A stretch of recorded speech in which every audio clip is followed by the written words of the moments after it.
Fala, galerinha! Beleza?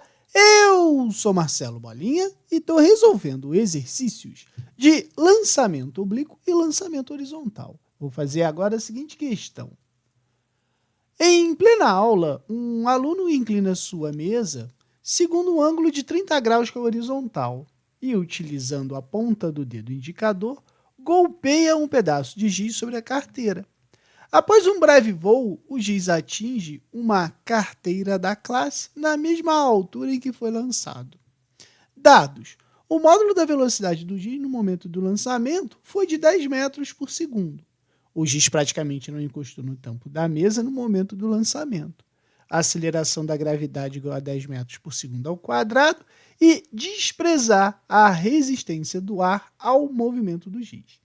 Sob essas condições, determine, letra A, o valor aproximado da altura alcançada pelo giz em metros relativa à posição do seu lançamento. Então, para a gente resolver esse tipo de questão, a gente pode pensar da seguinte maneira, né? Eu tenho aqui o meu ponto de lançamento. Quando eu lanço o giz, esse giz tem uma determinada velocidade inicial. Então, a ideia do problema foi isso. Ele fez esse caminho e atingiu outra mesa lá na mesma altura, certo? Quando a gente tem esse tipo de lançamento, a gente pode ter o seguinte raciocínio, tá? A primeira coisa que a gente vai fazer é analisar a projeção da velocidade inicial na direção XY, tá? Então, a gente vem aqui e faz, primeira coisa, Y e X. Lembrando que no lançamento, esse cara aqui é o seno e esse cara aqui é o cosseno, tá? Então, quando eu vou começar a resolver minha questão, para cá eu vou ter o V0x e para cá o meu V0y. Então, a minha primeira coisa a se fazer é calcular quem é o V0y e quem é o V0x. De que forma? Lembrando, não é o V0 no eixo do x? Então, eu sei que o V0x vai ser igual a V0 vezes o cosseno do ângulo. E aqui não é o V0 no eixo do y? Então, vai ser V0y é igual a V0 seno do ângulo. Beleza? Então, isso aqui é a primeira coisa que eu vou fazer. A segunda coisa importante é o seguinte. Quando a gente segue o caminho aqui do eixo do x, a gente pode dizer que esse ponto ali, tá? Esse ponto aqui é a altura máxima. Na altura máxima, a gente tem que lembrar que somente a velocidade final na direção y é igual a zero, porque eu estou subindo, tá? E é interessante a gente frisar que esse aqui eu vou chamar de tempo de subida. Sim, tempo de subida. E como eu vou calcular esse tempo de subida? O tempo de subida, a gente tem que lembrar assim, vi vovó aquela tarada, fazendo algumas adaptações, tá?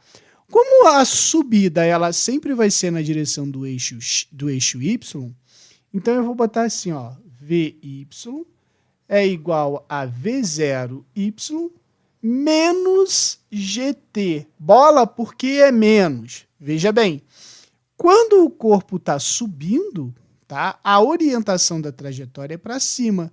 Então, quando a orientação da trajetória é para cima, a gravidade é negativa, até porque ele vai ter uma velocidade inicial e vai chegar na velocidade final, na altura máxima, com a velocidade igual a zero. Então, aqui vai ficar assim, 0 é igual a V0y menos gt, ou seja, o tempo vai ser o meu V0y divididos por g, certo? A outra é, para eu descobrir qual é a altura máxima, eu posso usar Torricelli, que é v ao quadrado, v0 ao quadrado, mais 2a ΔS. No nosso movimento, né, vai ficar assim, ó, vy ao quadrado é igual a v0y ao quadrado menos, porque eu estou subindo, 2g ΔS. Então, esse aqui é zero, então vai ficar zero, é igual a v0y ao quadrado menos 2g ΔS. Eu posso dizer, então, que o meu ΔS vai ser v0y ao quadrado divididos por 2g. Beleza? Então, aqui eu tenho o tempo de subida e a sua altura. Aí, agora, olha só, ele pediu assim, ó, o valor aproximado da altura alcançada pelo giz em metro, relativo à posição de lançamento. Ele quer a altura máxima. Então, olha só o que eu vou fazer aqui, ó. Para eu determinar a altura máxima, eu vou fazer assim. Estou falando do eixo y, não é? Então, ó, vou resolver aqui a questão, ó.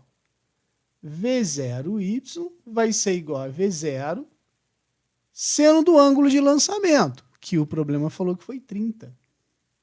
Certo? Então, meu V0y vai ser a velocidade que ele foi lançado, o problema deu aqui, ó, 10 metros por segundo.